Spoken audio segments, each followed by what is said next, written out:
And that's why they call it the Leaky Tiki. What's going on, everybody? This is the Coverbandconfidential podcast, the podcast for cover band musicians and band leaders to learn how to rock more and suck less. Finally back in Atlanta, Georgia, I'm Adam Johnson. In Greensboro, North Carolina, like I've been nonstop. Dan Ray. Vegas, baby. How was it? It was great. Yeah? It was everything Vegas is supposed to be, good and bad. And that's really all you can say about it. That's good. And bad. But we had a good time, found a bunch of tiki bars, and saw a bunch of neon signs, and just ate a bunch of food, and it was great. It's good. I'm looking at you. You don't have any facial tattoos, so. I don't. I didn't lose my shirt. Yes. Necessarily. Right. But fun was had. I did put 60 cents into a slot machine and walk away with $14. Okay. Which, I mean, percentage-wise, those are pretty solid. It is solid. I'll tell you, the first time that I was there numbers. with my wife, we were walking through the casino because we were staying the night on the way between. No, we flew into there to drive to southern Utah to a friend's wedding up in the mountains in southern Utah, and so Vegas was where we landed. And so we spent the night at a casino somewhere, Bellagio, I think, actually. And that's where we stayed. Oh yeah, it's nice. And we were walking through the casino in the middle of the day, and she said, "Hey, show me how these slot machines work." And I said, "You got a quarter?" She said, "Yeah." I put it in there, pulled the thing, lost it. I said, "That's how they work."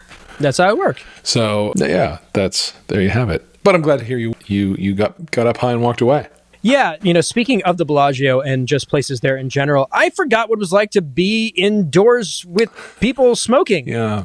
I was like, oh, that is still a thing in places. Still a thing in places, yeah. It was a nice little reminder of how things used to was. Yeah. Well, how was your week? My week was good. Let's see. I had 3 acoustic gigs last week. I did the trivia at Lexington on Wednesday, and then I did a karaoke on Friday and a karaoke on Saturday at 2 different venues back here in Greensboro. Karaoke. And some of my regulars came to both, which is gratifying.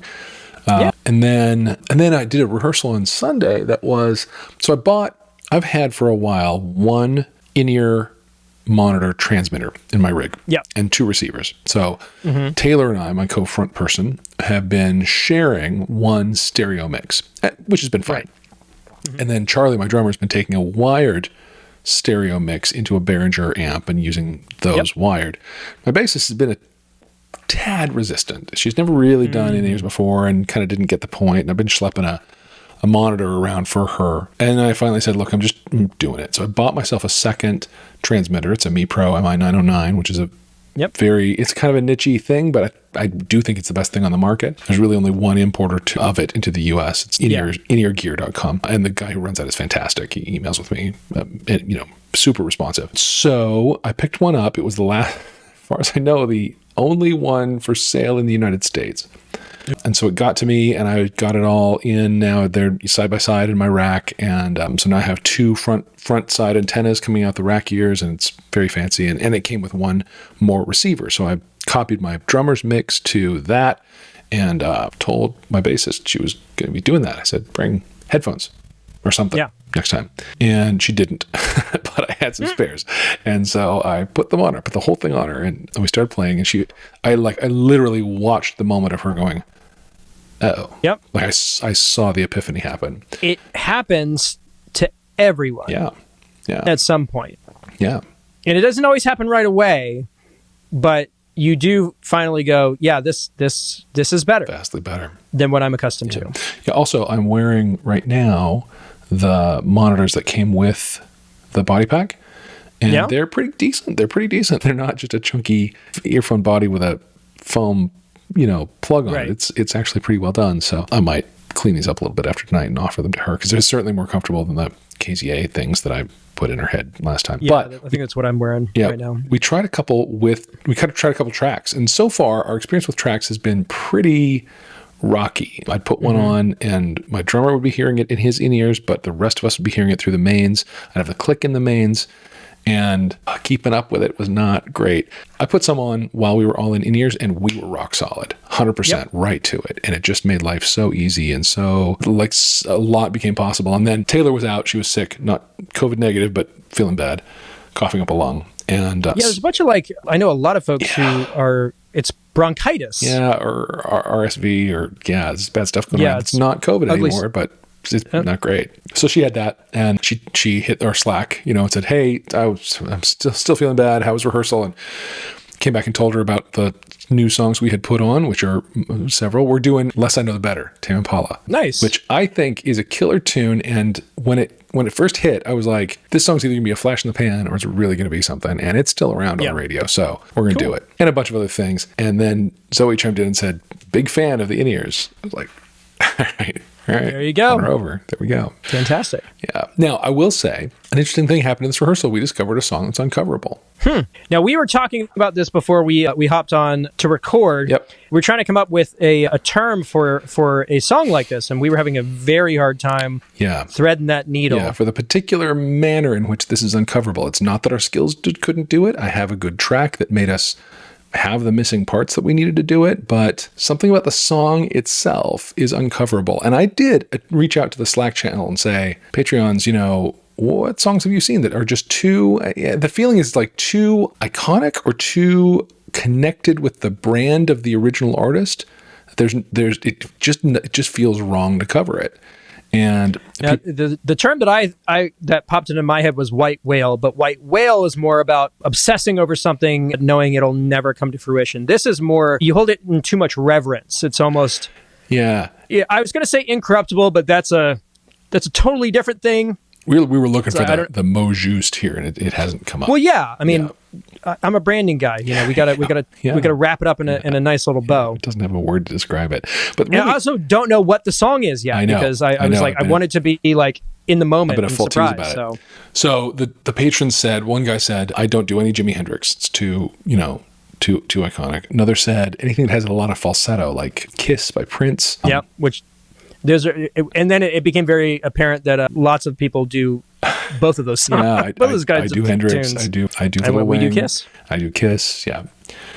All right, you ready to hear the song? Oh, I've been dying to know. The song we failed to do for interesting reasons is "Once in a Lifetime" by Talking Heads.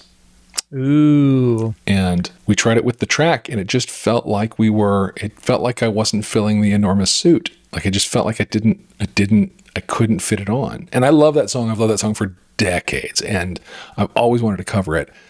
With the track, it felt like karaoke. It's the first time I've ever felt like I was playing along to a track rather than bringing the track in to support the band. And then we tried it without the track, and it was just empty and didn't sound like the song. And ultimately we realized, like, really, unless you're David Byrne, you maybe can't pull that tune off. There's a lot of orchestration. There's a lot of stuff going on in that track that, other than the drummer, it's because the instrumentation for your group and a lot of other groups is not the ones doing all the lifting in that song.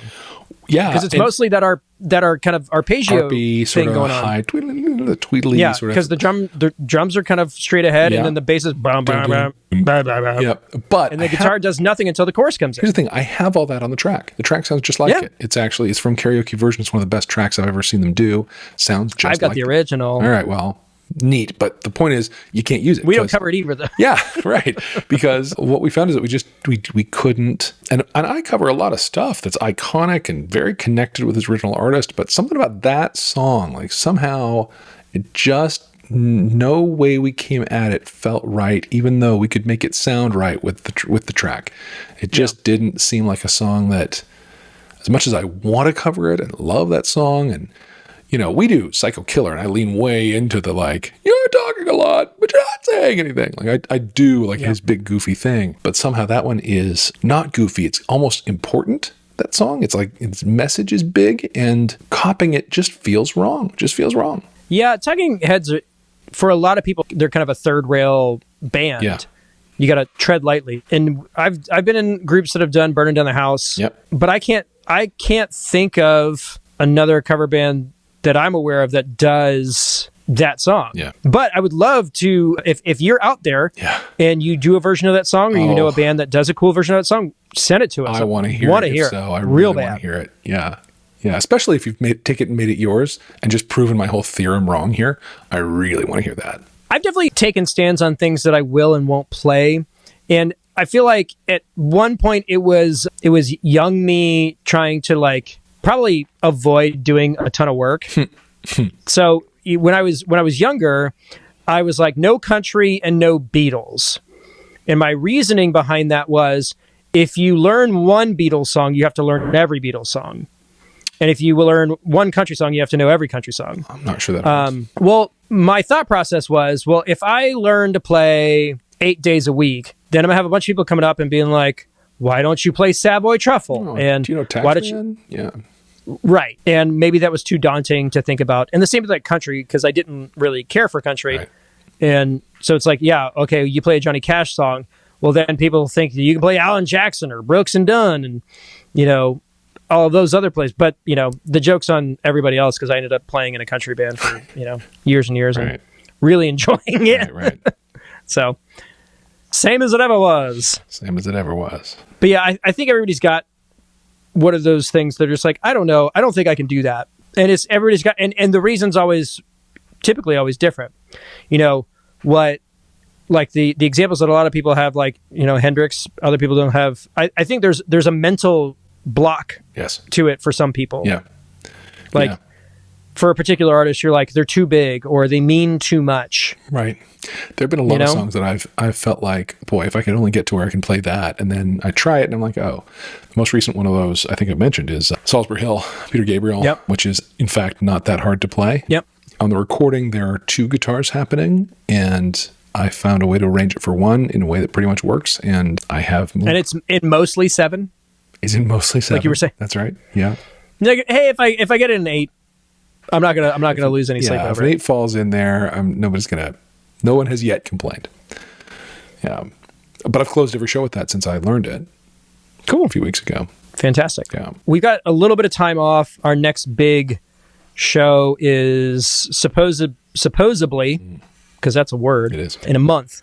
And we're trying to come up with, this is a public date, and it's on Friday the 13th, and we're trying to come up with some new tunes, or maybe pull some stuff out of the vaults to make it a unique experience. Nice.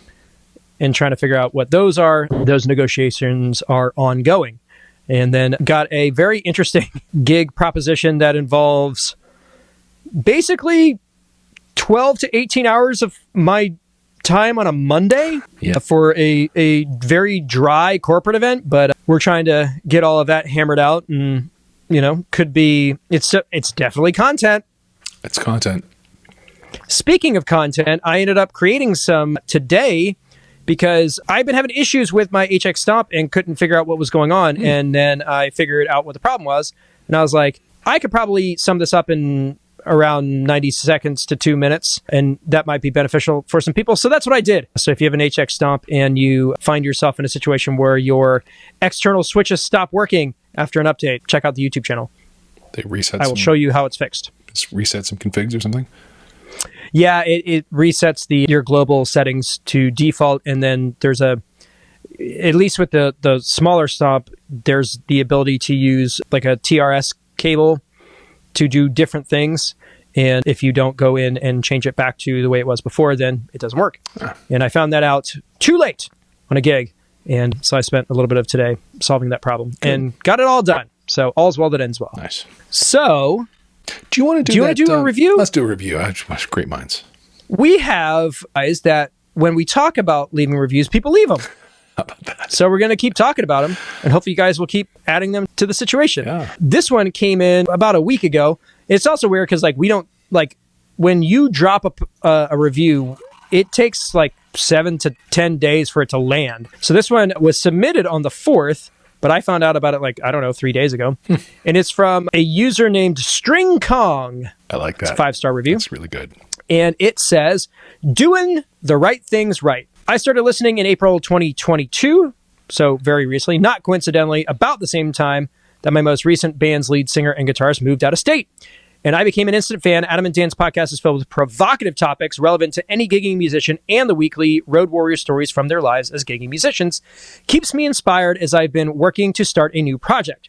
In my day job in software engineering, we often talk about doing things right versus doing the right things. In the podcast world, Adam and Dan have an uncanny knack for doing both, probably because we both work in software development. Yeah. Thanks for the great material, and keep it coming. Ben H. in Austin, Texas. Thank you very much, Ben. It's Ben H. String for Kong. The kind words. I really like that username. That's a good one. Yeah. If you would like you or your band's name shouted out on the show, this is the easiest way to do it. Leave us a 5-star review. Say nice things. And we will talk about you on the podcast waves. About how brilliant and sexy Ben is. Yes, absolutely. Very, very kind and generous. Charming. They say. Absolutely. I think so. Yeah. I've always said that. Yeah, no, I've always thought that about him. Okay. I've got a thing that I have not fully fleshed out. Well, let's flesh it out, man. That is what we are here to do. I had a conversation with our drummer, Nathan. And it was, he brought up a thought-provoking concept, and I am still kind of wrapping my head around it and trying to figure out how I feel about the whole thing. But I figured it was worth talking about with you guys, because I think if you haven't thought about it, you probably should.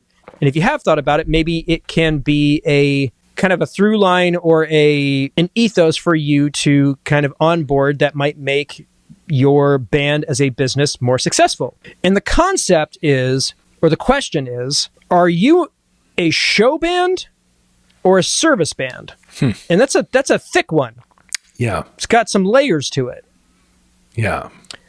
So let's talk about what both of those things mean. And I think it clearly means different things to different people, because I've asked this question on the Facebook group and also in the Slack channel, and haven't really gotten like a cohesive answer, or, people are kind of all over the place thinking about this. So to me, though, if you're talking about two different kinds of bands, let's talk about a show band.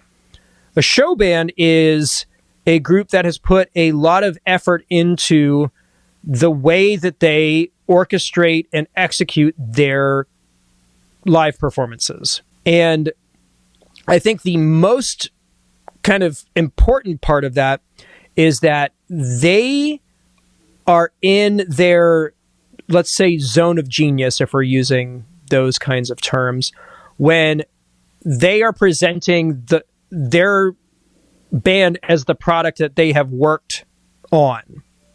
So in a scenario like, people aren't coming to see a band, they're coming to see this band because of the things that they uniquely do that only they can do.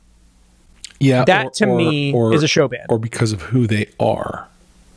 Because of some connection the audience has with them as personalities. So if we were thinking about groups in our community, Pork Tornadoes would be a show band. 100%. To me. They are, like, their brand is what they do. Yep. And people come to their shows to see them do that. Yep. So they have kind of set their audience's expectations for what to expect, and that is what they provide. Yeah. I think, on the other hand, including the surprises they provide, it's not like the audience knows how the show goes, but that even the new stuff, even the fresh stuff, is all consistent with a certain brand. Right. Yeah.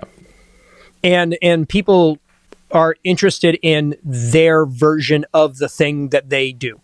So even if it's new, even if it's novel, it's their spin on it. And ultimately, that's why people follow them around and, support them. On the flip side, a service band is a group that is more about filling the need of a client in a more broad sense. So ultimately, I think all of us kind of aim to be that kind of group. We want to be the kinds of groups that say yes to what our clients are asking for. So if they need a certain kind of music, we can do that. Sure. They need you to wear purple lame tuxedos. Yeah, no problem. We can make that happen. There's a flexibility and a versatility to it. Now, where does a bar band fall in this? Well, I don't think that you can be that broad. That bar bands are one way and private party bands are another way. Okay. All right. Because it would be easy to say, well, bar bands aren't really like catering in a customer service thing. They're probably more of a show band. I would posit that unless you listen to this show, there aren't many of those that are playing bars. Yeah. So I think one way to understand the dichotomy here is to compare it to a similar dichotomy, I think, of luxury goods versus commodities. Okay. Where, gasoline is a commodity. You can get it from lots and lots of places. The price is, within a certain range, going to be comparable across all of them. The quality, you don't really worry about, is that place give good gas or does that place have good gas? It's all just gas. Not anymore, at least. Yeah. And so there are plenty of bands that are like gasoline, right? That are like, they're kind of interchangeable. They all do kind of the same stuff. Yep. But they're dependable for what they do. And when you need that, when you need gas, you need gas. You don't want to have to, part of the beauty of a commodity, so you don't have to think too hard about it. It fills a need and you get it and you pay for it and you move on. And there are bands that have a really good business doing that. Well, and the other thing about those kinds of bands is that they can be scaled very easily. Right. And that's how a lot of us, get work. Mm-hmm. Is that there's a person selling a product and then they hire whoever's available to do that thing. So I've played with a number of groups that that's their business model. Yeah. We do this specific thing, but we do it in a way that's generic enough that we can, put any combination of 3 to 5 folks together and you're going to get a similar product on the other end of it. And it won't be the same as those particular folks having played together for 10 years. Nope. But it's a perfectly good product. Yeah, for your party, for your event, it's fine. Yep. Perfectly good. Not even fine like I'm hacking on it. It absolutely fills the need. Yeah. It's gasoline. So in the Southeast market, there's a group called Emerald Empire. Uh-huh. That is a band of no people. Right. But I think simultaneously no one and everyone is in that band at any given moment. I'm in that band. I have been to probably a dozen events that they have played at, and not once has the same person been playing in the lineup. That's what it is. That's what it is. And the product's always good. Yeah. But it's not. It is very. It's very much the. It's kind of the Starbucks approach. Yeah. You're going to get a cup of coffee, and it's going to be more or less the same cup of coffee, regardless of what city you're in. Right. So, with that being said, what kind of band are you in? Not you, Dan, but you out there in the over the podcast waves. And what does it for you? What makes you feel good about the thing that you're doing? For some people, they feel good by fulfilling the needs of a client. Yeah. And it doesn't matter what it is. If it's, like a morning session where they need, acoustic jazz, or they want a 12-piece group with a full horn section doing Motown, right. That they get their energy by being helpful. Other musicians, and to be clear, they get paid. Yeah. Those bands get paid. Those bands tend to make great money. Yeah. Not just good money, but great money. Yeah. You're solving a real problem for customers. Yep. And they are willing to pay top dollar for your ability to do so. Yep. But for some musicians, the thing that makes them feel good is executing their vision. Mm-hmm. They put a lot of time and effort into the branding and the stage show and the, all of the bits and pieces that go into what they do. And when they are asked to do things that are outside of that realm, they can do it, but maybe it's not what they're into. Right. Maybe it's not what gives them their energy, or maybe they don't feel like they can deliver on the level that other groups can because it doesn't play to their strengths. Mm-hmm. So where would you say the New Strange falls on that spectrum currently for you? Well, we're such a new project and we're so in the mode of building relationships and building a track record. Yep. Building something we can market, that it's really hard to quite put my finger on it. If there's a measure of it called spend a lot of time thinking about the stage presentation and about the branding, then for sure we're that. We've thought a lot about those things. And we are presently in the business of filling bars' Friday and Saturday night schedules. That's where we're at. We did a wedding and it was great and came out of it with a lot of good material to build good marketing around and start pushing into that market. But are we in a place where we could, 4-wall a ticketed show and hope to make any money out of it? No. We got a dozen people who know of us, maybe more. That last gig was pretty good. And a lot of people came up and connected with us after it. Another 8, 10, 12 people probably, but we're still in like double digits of people who would recognize our name, right? So to the extent that we could build a business based on Pork Tornado style recognition, like, no, we're a long way from that. I think most bands are. Yeah. But I certainly aspire to it. I think, being on a festival circuit and having a stage to just play on that doesn't have to be about 3 hours, filling 3 hours of a bar's time, or it can just be our show to do the show we want to do. Well, that's a different ballgame, and we're ready for it. We have the material for it. We have the personnel for it. We have the charisma for it, all of that. But I think where we are in the maturity of our project, I wouldn't call us that yet. Well, and you're also in like a unique spot because you have the flexibility because, those lanes haven't really been worn in yet. Right. You are in a place where your audience can still kind of tell you what it is they're looking for. For sure. So you with that malleability, that flexibility, that kind of fluid nature, you're able to do different things and kind of see what works and what doesn't. And I'll tell you, it's a beautiful place to be, being in a band that's like at our 6th or 7th gig. Yep. Right? Because we're starting to get a lot of confidence. We're starting to get a lot of trust in each other. We're starting to build that band telepathy thing that's so amazing when it happens. I can feel when Charlie's heading into a big drum fill, and I can meet him there. Like, we're getting there. The Conehead, mind meld between my bassist and my drummer is starting to really happen, and it's great. And we're also still at a point where nothing's as baked in as it gets to at your 50th gig, your 100th gig. We still have, malleability is a good word for it because it's still very pliable. There's still a lot of room to push it one way or another. Rehearsal on Sunday was all about putting new music in, and we ran the gamut. We did all kinds of stuff that is partly that's on brand. Part of the brand of this band is that it's very broad in the material we cover. Yeah. So we did that. Sunday was a great example of that. But that also means we could pick up and do like a service band. Hey, here's a gig for an Elks Lodge. They're only going to want like 80s and earlier. Yeah. Okay. Like we pretty soon here we'll have the repertoire to do that. Here's a gig for a frat party. They like classic rock some, but really they're listening to what's on the radio basically now. All right, we'll be able to do that. So that's a very service bandy kind of move. Like, we can put together a show that nails any demographic you're after.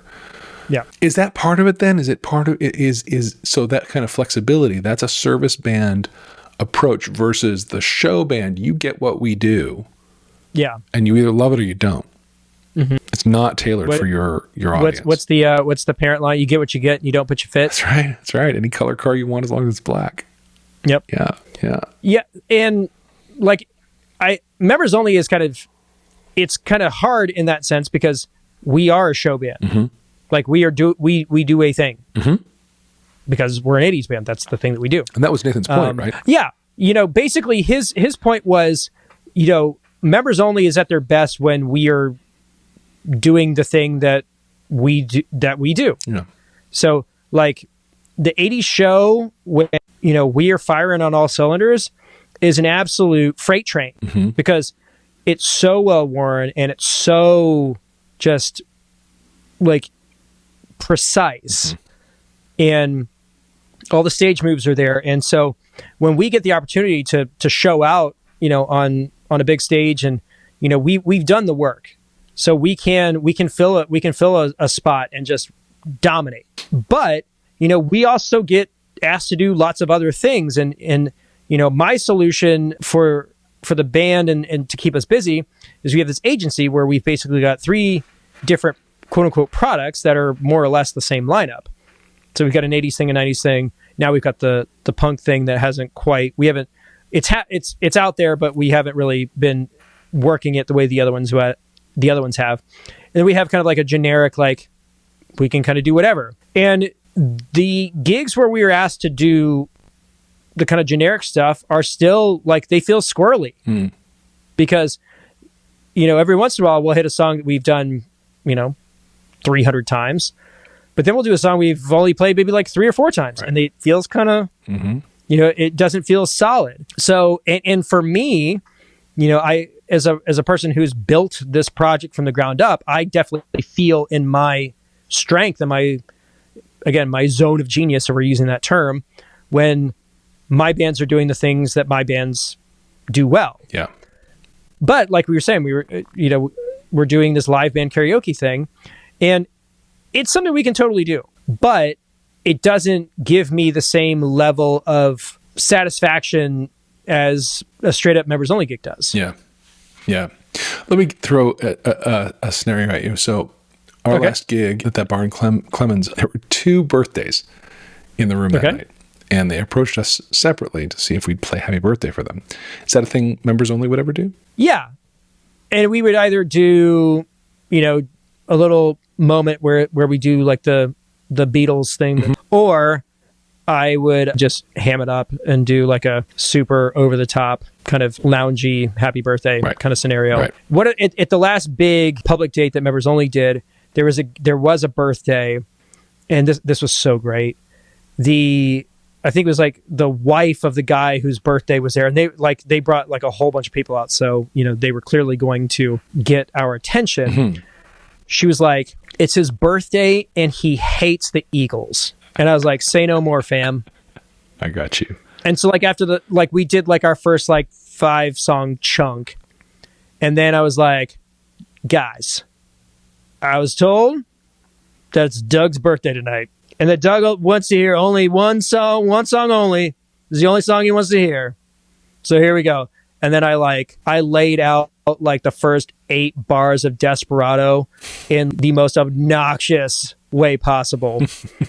And it brought the house down because it was a thing where everybody was in on the joke, and we were still able to be flexible to a degree. Nobody's going to ask us to play an Eagles song at an 80s show, but it was just kind of like one of those moments where we were able to, if we can take requests, we'll take them. But a lot of time, because our show's on rails for the most part, when people make requests, we either kind of like, we can kind of throw something together at the last minute, or we just go, "Oh, it's not, we don't have time tonight." Well, it's like, yeah, you've got a 90-minute set. You're like, we've got a lot of songs to get through, and sure, you would love to hear this, Bangles B-side, but we're not going to indulge that part of your fandom at the expense of everybody else in the room. Right. So now, so the next question then is, and Mike might chime in about this. I'd be interested. He surely will. I put it like that. Could you imagine the Pork Tornadoes pausing their show to play Happy Birthday to somebody? I think in their situation, it would. Yes, it'd have to be somebody. But I think it would. It wouldn't be like some there would have to be rando some in the crowd. significance behind it. Exactly. And they'd make it part of their show. Yeah. Right? They would make it a focal point. Like, it would be a thing that they put thought and effort into. It'd be a set piece around it. They'd have planned it. Yep. Right? It wouldn't be like somebody came up on their on their feet and said, "Hey, my friend's having a da-da-da." It's Debbie's birthday. Yeah. Whereas for me, it's like, great, let's go. I'll play Happy Birthday all day long. It's an F. Here we go. Point is, I think that's a that might be a good litmus test for show band versus service band, right? If I'm going to service the crowd by playing their Happy Birthdays, that kind of tells me what my focus is on. Yep. And again, neither one is. This isn't a right versus wrong argument. It's just it's a total. For the most part, you get to be a show band by being a service band up to a certain point. Right. You get to a certain level, or you put in a certain amount of work where you don't necessarily have to. Now, members only is not one of those groups. Like, we are not drawing Pork Tornado numbers. That we are still, if people have heard of us, they may not have seen us. And so every time we play a public date, it's first impressions all over again. For sure. So there always needs to be a willingness to engage, a willingness to be flexible, a willingness to, bring people into the thing that we're doing. And we can do that to varying degrees of success, just depending on the situation. Right.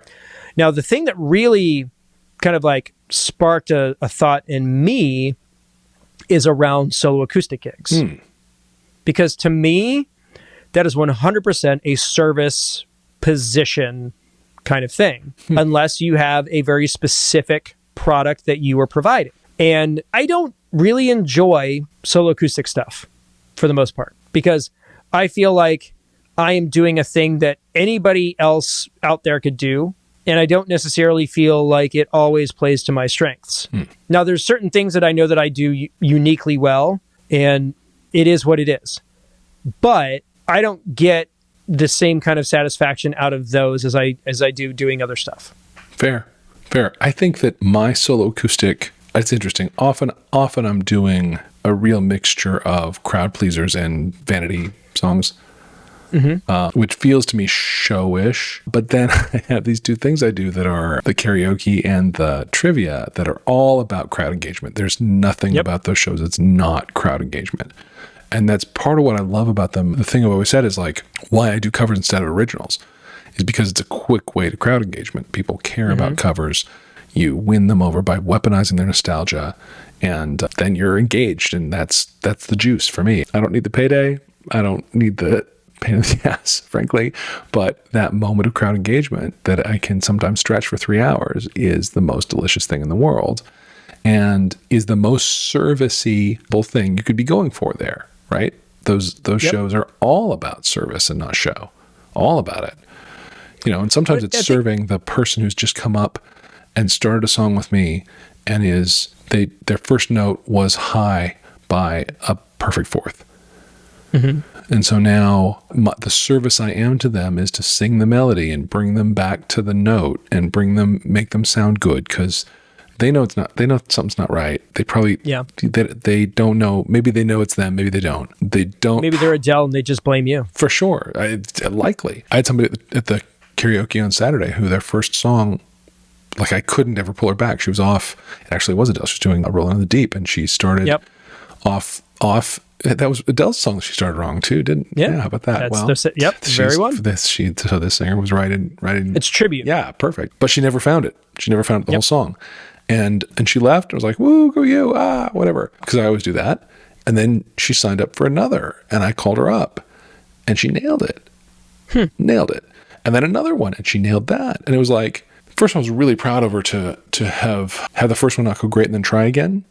Yeah. Like, that's awesome. And I think she developed some trust in me as the night went on. And and so that kind of connection that gets made is just so delicious. It's so much what I'm there for. And it's totally, if we're going to put it in this model of show versus service, it's 1,000% service. It's all service. So I think it also has to do with personality type. Like you're the extrovert of this show. Yeah. But by a long shot. Yeah. Like I'm doing this compulsively. Well, and it's pretty safe for an introvert to be up there in their in-ears putting on the show that's on rails, right? That's in, for sure. That's in keeping. It's about it's about control. It's about execution. It's about all of those things. Yeah. It's the look what I can do part. Yeah. And I totally get that. And that sounds how it sounds, but no, I know what I can do. I think again, we're it's really easy to hear this conversation like one of these two things is better than the other, and I don't think we're saying that. Nope. It's just a really interesting. But they are different. They're different, and it's an interesting way to think of the sort of competing needs of this sort of work, and if you're going to be a service band, be the best one there is. If you're going to be a show band, be the best one there is. Like, lean into that. And, I would say that it's a spectrum. Yes. So you've got these two things on either side, and you've got to figure out which one you kind of lean towards, but always knowing that you might have to swing the other way. Yeah. To make things happen. Yes. Because, as a business owner, I always want to be in a position to say yes to things. Right. And so, the business person in me versus the creative in me, there's a bit of tension there. Sure. But ultimately, I want people to enjoy themselves at the shows that we do. Right. And I also know that the things that I find to be super crucial matter very little to everybody else. Right. And that the things that I can sit there and pick apart don't matter the general population. Right. So like this karaoke thing, it's a thing we've done before, and it's always kind of, it's squirrely because you've got a list, but like clockwork, people are gonna immediately look at the list and go, "Can you do?" But what about? I know that there's 100 songs here, right? But I want to pick this other song that's not on this list that you aren't familiar with. But I ultimately want to be able to provide a very slick product. Mm-hmm. So, I want to make sure that the lyrics are set up and that the monitor looks good and is easy to read for the person on the front end, and, that we are able to execute well. Like, that stuff's important to me. Yeah. And so that's my service, muscle being flexed. And then, we're talking about this Friday the 13th show in January. That's my show muscle, 100%. Yep. We're going to go out there and we're going to try and give them something different than the last time we played at this venue. And we're going to try and come up with fun ways to make it special and unforgettable. That's what we want to do. Yeah. So ultimately, you want to be able to do both. But just think about it and kind of make the bargains that you need to with yourself and your bandmates in order to meet the client where they're at, right, and do the thing that you do best. Yeah, cool. I think we got there. Yeah, I think we landed the plane. I think we did. Cool. Yeah, very nice. What do you guys think about this? Coverbandconfidential@gmail.com. We'd love to, this has been a spirited debate on the Patreon, Slack, and just kind of in general. We've had a lot of fun kind of getting everybody's take on this. And there's not necessarily like we said, there's no right answer. But the more... And again, it's worth saying again, one's not better than the other. No, but the more insight that I get from other groups, like it helps me understand it better. Yep. So, we are wide open to all kinds of suggestions and any insight, because, there's a lot of y'all out there. There's only two of us. So the more that I can learn, the better. For sure. Well, that's a good one. Yeah, good. Love it. Folks, thank you so much for tuning in. We're wrapping up the year. I think, is this the one? This is number 250. Yeah. Wow. Yeah. Quarter of the way to 1,000. Jeez. That's a lot. Yeah. We've this we're talking about big numbers. That this one has 100% snuck up on us. I know. Yeah. 50 was a big one, 100 was a big one. I think we did a big one at 150, a big one at 200. Yeah. But 250 was just kind of like, wow. Oh, here we are. And I think you just have to get to that point. Like, there is no secret to putting out a podcast. Just put it out. You got to show up every week. The secret is to put it out. Put them out. Yeah. And that's what we've done for the past nearly 5 years. Yeah. Wow. Big stuff. Incredible. So we love you guys. Yes. It's been great. Yes. We're not going anywhere. Nope. We're going to continue to do this. We're going to find unique things to talk about. How are we still talking about things that we haven't talked about before? Yeah. Like, seriously. It's amazing. It's amazing. It is truly like mind-boggling that we are still here. We've never met. We're going to solve that. We're going to solve that. We're still coming up with new crap to talk about. Yeah. It's crazy. Yeah. Anyway. Yeah. I just got a new colleague at work who is in Atlanta. And so yet another thing on my stack of reasons to get to Atlanta. There you go. We will show you a good time. Yeah. And I've been toying with the idea of doing some kind of meetup. I tried it once. It didn't go so hot. It didn't go poorly. It's just, it's hard to get musicians to do anything on a day off because they've got better stuff to do. Right. But I would love, to have an excuse to get in the same, space as, the people that have been supporting us all these years. I think it'd be a lot of fun. For sure. And there's a lot of cool stuff to do in this area. So if you would be up to do some kind of crazy meetup situation, like at least including in the Atlanta area, a live episode. Yep. I've got a lot of ideas rolling around up there. So maybe we'll make it happen at some point. Yeah. But that's it. There you go. That's all I got. Me too. Folks, thank you all so much for tuning in. We appreciate all your support. If you would like to do more, you can do any of the things that our buddy Adam from the Van Band is about. Singular. Anyway. I know tenses. I graduated from college and everything. But you can listen to what Adam Moskowitz is going to tell you right now. So that being said, I'll go ahead and call it for this week. In Atlanta, Georgia, I'm Adam Johnson. In Greensboro, North Carolina, I'm Dan Wright.